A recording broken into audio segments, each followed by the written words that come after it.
지금 당신의 월급 통장 잔고가 사라지고 있습니다. 눈에 보이지 않는 속도로 하루하루 조금씩, 하지만 멈추지 않고 말이죠. 이건 과장이 아니에요. 한국은행이 돈을 찍어내는 속도가 미국의 5배에 달하는데 당신 통장의 숫자는 그대로거든요. 1997년 IMF 때는 급성 질환이었다면 지금은 만성염진입니다. 그때는 젊어서 금방 회복했지만 지금은 고령화 사회로 접어든 늙은 몸이에요. 한번 쓰러지면 다시 일어서기 힘든 그런 위중한 순간에 우리가 서 있습니다. 그럼 지금부터 우리 경제에 무슨 일이 벌어지고 있는지, 그리고 당신이 어떻게 살아남아야 하는지 이야기를 시작해 보겠습니다. 한국 경제의 기초 체력, 전문가들이 펀더멘탈이라고 부르는 그것이 무너지고 있어요. 4가지 치명적인 요인이 동시에 작동하면서 우리를 조여오고 있거든요. 첫 번째는 생산 가능 인구의 감소입니다. 고령화 사회로 진입하면서 일할 수 있는 사람이 줄어들고 있죠. 두 번째, 가계 부채가 감당할 수 없는 수준까지 올라갔어요. 스위스, 호주 다음으로 우리나라가 세계 3위인데 여기에 전세 보증금까지 포함하면 GDP 대비 157%로 압도적인 세계 1위거든요. 당신이 버는 돈보다 빚이 더 많은 상태. 이게 지금 대한민국의 현실입니다. 세 번째 문제는 더 심각해요. 자본이 해외로 빠져나가는 게 이제 구조화됐습니다. 기업들이 해외에서 번 달러를 한국으로 안 가져와요. 왜 그럴까요? 원화 가치가 계속 떨어지는데 누가 달러를 원화로 바꾸려고 하겠어요? 대기업 총수라고 생각해 보세요. 해외 법인이 번 돈을 한국 본사로 송금하라고 지시할까요? 아니면 현지에 그냥 두라고 할까요? 당연히 필요한 만큼만 가져오죠. 이건 기업의 잘못이 아니에요. 통화 정책이 잘못된 거거든요. 개인 투자자들도 마찬가지예요. 원화 가치가 희석되는 걸 느끼면서 해외 주식과 해외 통화로 비중을 늘릴 수밖에 없는 겁니다. 네 번째는 소득 불평등의 심화입니다. 부의 편준이 극심해지면서 내수 부진이 고착화됐어요. 2017년 연준 자료를 보면 충격적인 사실이 드러나죠. 소득이 늘어나는 계층은 상위 1%뿐이에요. 그 아래 9%는 현상 유지, 나머지 국민 90%는 소득 점유율이 계속 줄어들면서 중산층이 하류화되고 있습니다. 지금 상황이 얼마나 심각한지 숫자로 보면 더 명확해져요. 상위 1%가 전체 부의 40%를 가져가고 그 아래 9%가 33%를 차지하면서 국민 90%는 겨우 23%만 나눠 갖고 있거든요. 10명이 사는 사회를 상상해보세요. 돈 잘 버는 한 사람이 나머지 9명을 다 합친 것보다 더 많이 벌고 있어요. 그런데 문제는 여기서 끝이 아니에요. 돈 잘 버는 그 한 사람이 전체 부의 절반 이상을 가져가면 쓰는데 한계가 있습니다. 사회로 환원되지 않기 때문에 내수가 죽는 거죠. 미국은 어떨까요? 미국 상위 1%가 전체 부의 40%를 갖고 있는데 미국 국민 절반인 하위 50%는 전체 부의 1.4%밖에 안 가져요. 거의 재산이 없다는 얘기거든요. 그래서 팬데믹 때 미국 정부가 개인과 중소기업에게 평소 재정의 2배 이상을 직접 뿌렸던 겁니다. 저소득층의 붕괴를 막기 위해서요. 여기서 핵심을 짚고 넘어가야 해요. 이런 모든 사회 문제의 근본 원인은 인플레이션, 정확히는 통화 남발입니다. 중앙은행에서 돈을 풀면 은행을 활용할 수 있는 자산가들한테만 혜택이 가요. 접근하기 힘든 서민들한테는 거의 혜택이 오지 않거든요. 그런데 지난 10여 년간 미국의 통화 공급량이 9배 증가했어요. 많이 늘었죠? 근데 우리나라는 얼마나 늘었을까요? 자그마치 44배입니다. 미국이 공급한 통화량의 5배 가까운 돈이 더 빠른 속도로 우리 사회에 풀렸다는 의미예요. 결과는 명확하게 나타났습니다. 실질적인 인플레이션과 자산가치 상승이 우리가 훨씬 더 심하게 경험했거든요. 미국은 글로벌 금융위기 이후 집값이 75% 올랐고 팬데믹 이후 50% 더 올랐어요. 그런데 강남은 그보다 훨씬 빠른 속도로 부동산 가치가 치솟았죠. 더 중요한 차이가 있어요. 미국은 2022년 이후 3년간 긴축하면서 시중 통화량을 실제로 줄였습니다. 근데 우리나라는 계속 풀었어요. 이게 바로 지금 환율이 치솟고 환율 공포를 느끼게 된 이유를 단적으로 보여주는 거예요. 환율 얘기가 나왔으니 본격적으로 파고들어 볼까요? 통화량이 미국보다 5배 빠르게 늘었다면 지금의 환율은 당연한 겁니다. 환율 상승의 가장 큰 주범은 방만한 통화 정책이에요. 그렇게 돈을 풀고서 환율이 안정되기를 바라는 게 오히려 이상한 거거든요. 그럼 왜 한국은행이 계속 통화를 풀었을까요? 경기 부양을 위해서예요. 유동성을 늘리는 게 가장 빠른 방법이니까요. 또 하나 중요한 이유가 있어요. 부동산 경기가 붕괴되는 걸 막기 위해서 인위적으로 유동성을 푼 겁니다. 여기서 딜레마가 시작돼요. 부동산이 폭락하는 것도 문제지만 집값을 부양하기 위한 정책을 계속 유지하면 일반 시민들의 가처분 소득이 계속 낮아지거든요. 집값에 묶인 돈이 많아지면 정작 먹고 자고 놀고 쓸 수 있는 돈이 적어지는 거예요. 2008년 글로벌 금융 위기가 일어난 주된 원인도 미국이 부동산 경기를 인위적으로 상승시킨 거였어요. 서브프라임 사태죠. 미국은 소비가 진작돼야 경제 성장률이 올라가는 구조라서 역대 정권이 모두 부동산 경기 진작에 힘써왔거든요. 부동산 가격은 적당히 안정된 범위에서 움직여야 좋아요. 과열돼도 나쁘고 냉각돼도 나쁘거든요. 적절한 선에서 슬그머니 상승해주는 게 가장 이상적인데 눈에 띄게 올라가거나 붕괴 위험이 보이면 위험한 거죠. 그런데 지금은 어떤가요? 언론에서 계속 나오는 얘기 중 하나가 자본 유출입니다. 대만이나 일본처럼 우리도 똑같이 따라가고 있어요. 국내 산업이 점점 어려워지니까 기업들이 해외 투자를 늘리고 국민들도 해외 투자 비중을 높이면서 국부가 계속 빠져나가고 있거든요. 우리가 보통 자본 유출이라고 하면 외국인 자본이 빠져나가고 국내 자본이 외국 주식을 더 많이 사는 걸 생각하는데 금융 자본보다 더 심각한 게 있어요. 대기업 총수라고 생각해 보세요. 해외에서 번 달러를 한국으로 송금하라고 시킬까요? 아니면 현지 법인이 그냥 갖고 있으라고 할까요? 당연히 국내에서 필요한 것만큼만 가져오겠죠. 자본 유출은 통화 공급량이 이렇게 많으면 당연한 귀결이에요. 이걸 대기업의 잘못으로 돌리면 안 됩니다. 통화 정책이 잘못돼 있어서 기업뿐만 아니라 개인도 마찬가지로 해외 비중을 늘릴 수밖에 없는 거거든요. 한국은행에 대단한 인재들이 모여 있는 건 맞아요. 그들이 이걸 모를 리 없죠. 그럼 왜 통화량을 계속 늘리는 선택을 했을까요? 한국은행 입장에서 생각해보면 답이 나와요. 우리나라 경제 성장률이 지금 굉장히 낮습니다. 지난해는 1%밖에 안 됐어요. 성장률을 높이려면 가장 빠른 게 유동성이거든요. 돈을 푸는 거죠. 물론 이건 수치만 올라갈 뿐 실제 경제가 좋아지는 데는 한계가 있어요. 하지만 유동성이 풀리면 유통이 원활해지면서 산업도 잘 돌아가는 건 사실이에요. 결국 선택의 문제입니다. 어떤 정책을 취할 때는 이만큼의 실과 이만큼의 득이 있는데 어느 걸 택했느냐에 따라 결과가 달라지거든요. 경기 부양을 통해 성장률을 높이는 건 효과가 빠르지만 그로 인해 사회 부조리가 생기고 양극화가 심해지는 건 분명한 실이에요. 한국은행의 판단은 우리나라 경제의 장기적 비전보다는 당장의 경제 성장률을 올리는 데 주력한 거죠. 좀 더 직설적으로 말하면 미래를 팔아서 현재를 산 겁니다. 위기에는 항상 전조 증상이 있어요. 우리나라의 여러 경제 지표들이 이미 오래전부터 사인을 보내고 있었거든요. 환율, 국채 금리, 외환 보유고, CDS 프리미엄 같은 것들 말이에요. 가장 중요한 게 두 가지예요. 금리와 환율입니다. 시장 금리가 가파르게 올라가고 있어요. 이건 모든 경제 흐름을 한마디로 압축한 거거든요. 시장 금리가 빠르게 오른다는 건 미래에 대한 불안을 느끼면서 불확실성이 커진다는 의미예요. 환율은 더 명확한 신호를 보내고 있습니다. 지난해 하반기부터 계속 치솟고 있거든요. 사실 지금 1,500원을 넘어야 정상인데 한국은행이 외환 보유고에서 달러를 꺼내서 막았어요. 이런 인위적 개입은 어떤 경우에도 좋지 않아요.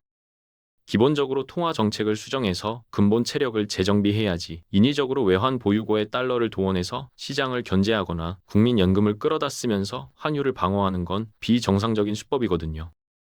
바둑에서 묘수 2번 쓰면 진다는 말이 있어요. 비정상적인 방법이 한두 번은 통할 수 있어도 자주 동원하면 결국 문제가 생긴다는 거죠. 실제로 미국 재무부가 이미 지적했어요.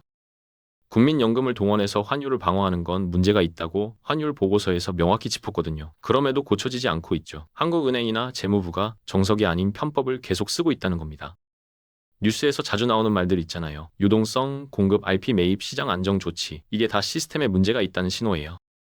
공개 시장 조작 같은 건 중앙은행이 항상 해왔던 거라 할 수는 있는데 너무 자주 등장하면 문제거든요. 중앙은행이 정도로 가려면 긴축할 때 금리를 올리고 시중 유동성을 흡수하는 게 맞아요. 근데 그건 건드리지 않은 채 편법으로 임시적으로 막힌 곳에 자금을 계속 주입하는 거죠. 이게 너무 잦으면 외국 자본은 우리보다 훨씬 빨리 알아차립니다. 문제가 있구나, 곧 터지겠구나 하고요. 환율은 이미 뉴노멀이 됐어요. 원래 1,500원을 넘었어야 할 환율을 억지로 막고 있는 겁니다. 지금 1,470원에서 1,480원 사이를 못 넘기게 계속 돈을 푸는데도 대세를 막기 힘들어 보여요. 그리고 막아서도 안 돼요. 외환 보유고에 있는 달러를 그렇게 쉽게 쓰면 안 되거든요. 문제는 헤지펀드가 이런 환율 시장에 자주 개입하는데 그들을 단순히 투기 세력이라고 보면 안 됩니다. 헤지펀드들은 뭔가 비정상적으로 인위적인 방법으로 당연히 올라가야 할 걸 틀어막고 있으면 그건 터질 수밖에 없는 압력이라고 판단해요. 그때 들어와서 한 차익을 노리는 거거든요. 과거 영란은행이 조지 소로스한테 쉽게 당한 게 바로 그런 경우예요. 영국이라는 큰 나라가 한 명의 헤지펀드 매니저를 못 당했어요. 헤지펀드가 강해서가 아니라 당시 영국이 유로화 통합을 앞두고 파운드화를 강세로 가기 위해 인위적으로 시장에 개입했거든요. 조지 소로스가 보기에 거시 경제 흐름상 파운드가 그렇게 강해질 수 없는데 무리수를 두고 있다고 판단한 거예요. 그래서 그 부분을 건드렸고 손쉽게 수십억 달러를 벌었죠. 투기의 힘으로 그걸 건드린 게 아니라 상식적인 선을 무시하는 정부의 인위적 개입을 보면서 약점을 찾아낸 겁니다. 정부가 개입해서 인위적으로 조작하는 게 오히려 헤지펀드를 불러들이는 일이 될 수 있어요. 지금 우리나라도 그런 상황일 수 있습니다. 인위적 개입이 너무 강해지면 저건 1,500원은 가야 하는데 계속 외환을 풀 수 있을까 하는 의심이 생기거든요. 처음에는 우리나라 외환 보유고가 많으니까 헤지펀드가 쉽게 덤비진 않을 거예요. 하지만 저건 무리라고 보이고 언젠가는 터지겠다는 생각이 들면 그들이 개입하는 거죠.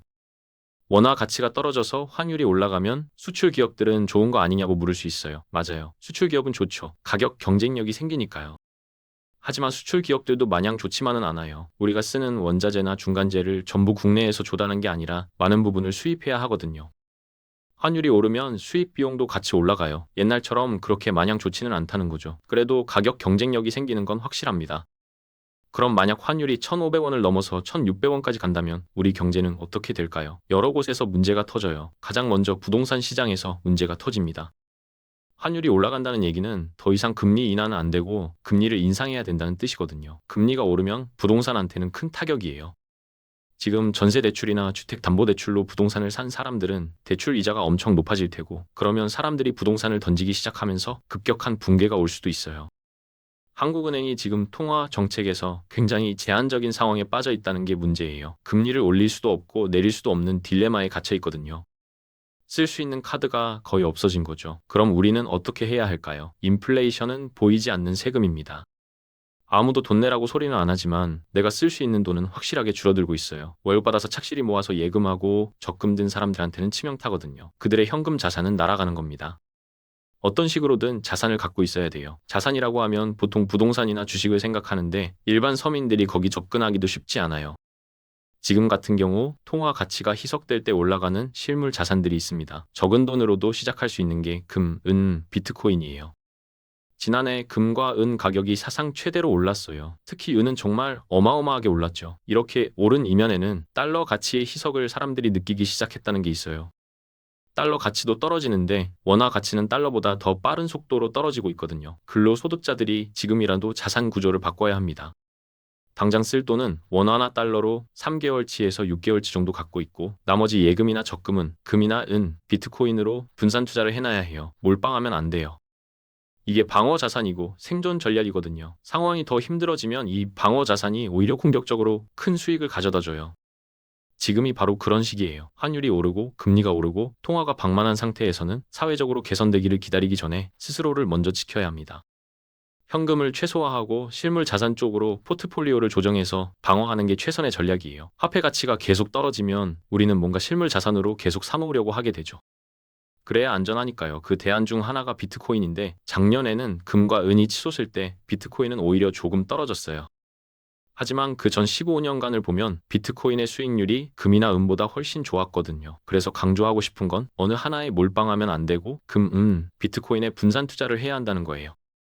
금이 오를 때 은 가격은 금보다 훨씬 빨리 오르는 속성을 갖고 있어요. 왜 그럴까요? 은은 산업용 수요가 70% 정도 차지하는데, 중요한 건 지금 시중에 은 재고가 거의 바닥났다는 겁니다. 지난 5년간 수요가 공급을 훨씬 앞질렀어요. 공급은 15온스 정도였는데 수요는 12억 온스 정도 쓰면서 시중 재고를 갖다 썼거든요. 런던 현물 시장이나 중국 현물 시장의 재고가 6개월 사이에 반으로 줄었고 지금 10년 내 최저 수준이에요. 이런 분위기를 투자자들이 감지하기 시작했죠.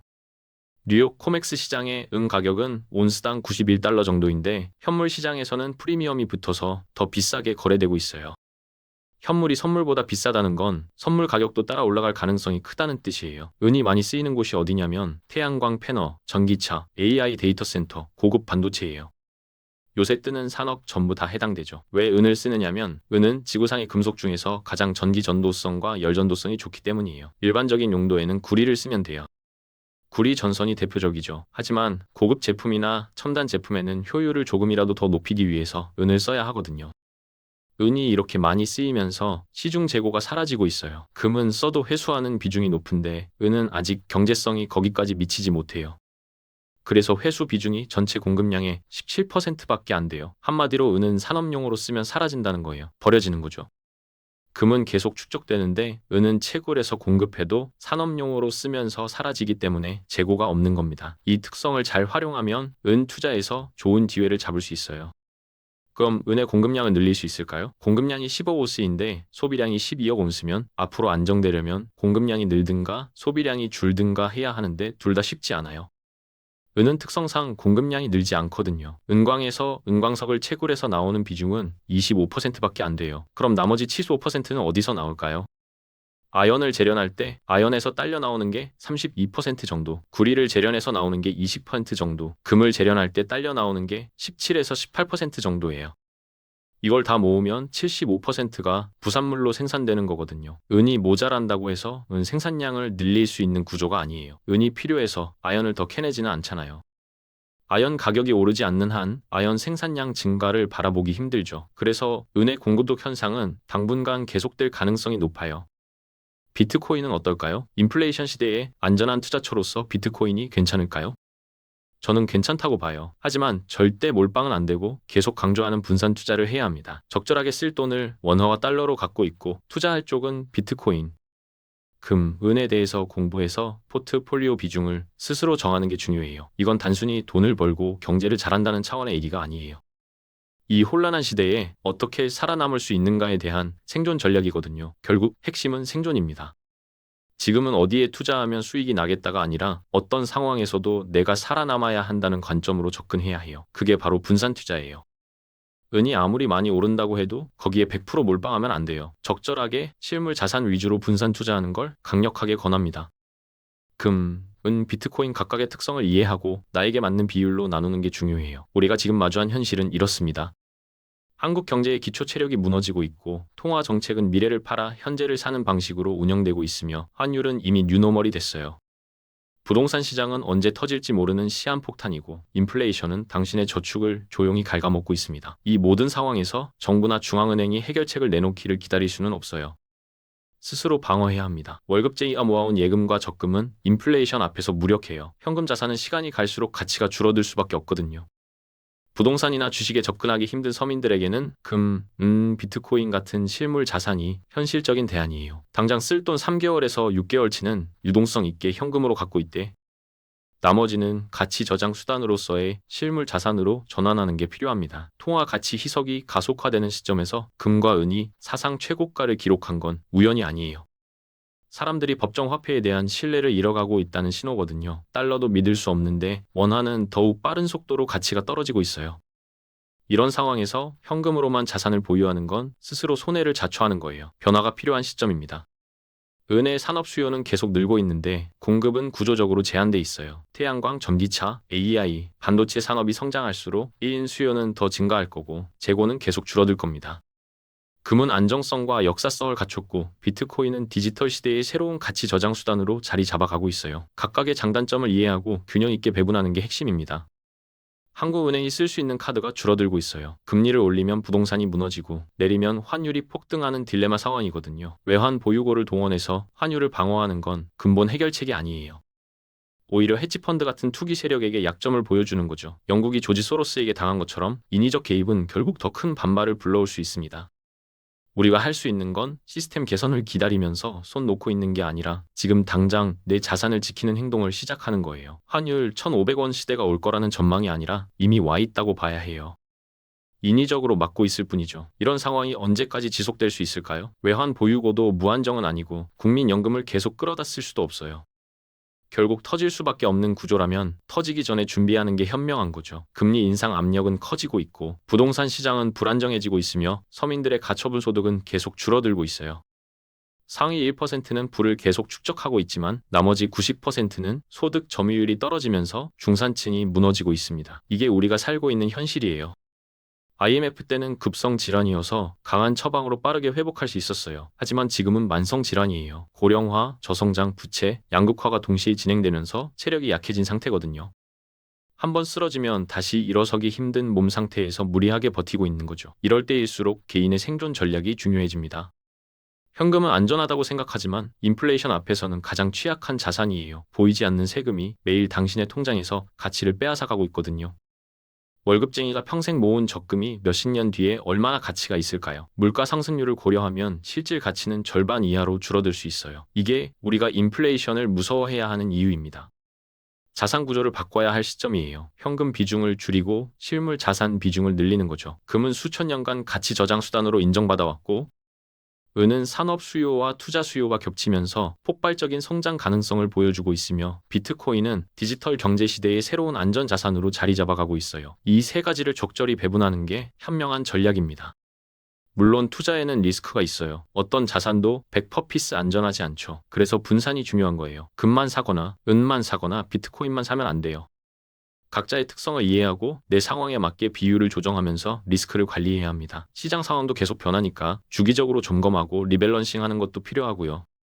지금 우리가 마주한 건 단순한 경제 위기가 아니에요. 시스템 자체의 문제거든요. 통화 정책의 실패, 부의 불평등 심화, 구조적 자본 유출, 고령화로 인한 성장 동력 상실. 이 모든 게 맞물려서 돌아가고 있어요. 개인이 이 시스템을 바꿀 수는 없어요. 하지만 시스템 안에서 살아남는 방법은 있습니다. 현명하게 대비하고 적응하는 거죠. 당신의 자산을 지키는 건 누구도 대신 해주지 않아요. 정부도, 은행도, 전문가도 당신의 돈을 책임져 주지 않습니다. 결국 스스로 공부하고 판단하고 행동해야 해요. 경제 지표를 이해하고 위기의 신호를 읽고 적절한 대응책을 마련하는 게 생존의 필수 조건이 됐습니다. 이건 선택이 아니라 필수예요. 환율이 1,500원을 넘고 1,600원까지 간다면 어떻게 될까요? 부동산 시장이 먼저 무너질 거예요. 금리 인상이 불가피해지면서 대출 이자를 감당 못하는 사람들이 집을 팔기 시작할 테고, 그러면 가격이 폭락하는 악순환이 시작되죠. 이미 높은 가계 부채를 안고 있는 상황에서 부동산 붕괴까지 오면 경제 전체가 흔들릴 수 있어요. 준비하지 않은 사람들은 큰 타격을 받을 겁니다. 그래서 지금이 중요해요. 위기가 오기 전에 대비하는 거죠. 현금 자산을 실물 자산으로 전환하고 포트폴리오를 다변화하며 리스크를 분산시키는 거예요. 금, 은, 비트코인은 각각 다른 특성을 가진 자산이라서 한쪽이 흔들려도 다른 쪽이 버텨줄 수 있어요. 이게 분산 투자의 힘이거든요. 마지막으로 강조하고 싶은 건 이건 투기가 아니라 방어라는 거예요. 큰 돈을 벌려고 하는 게 아니라 내 자산을 지키려는 거죠. 인플레이션이 당신의 저축을 갉아먹는 속도보다 빠르게 자산 가치가 유지되거나 상승한다면 그게 바로 성공한 방어예요. 욕심내지 말고 조급해하지 말고 꾸준히 분산 투자하면서 버티는 게 지금 시대의 생존 전략입니다.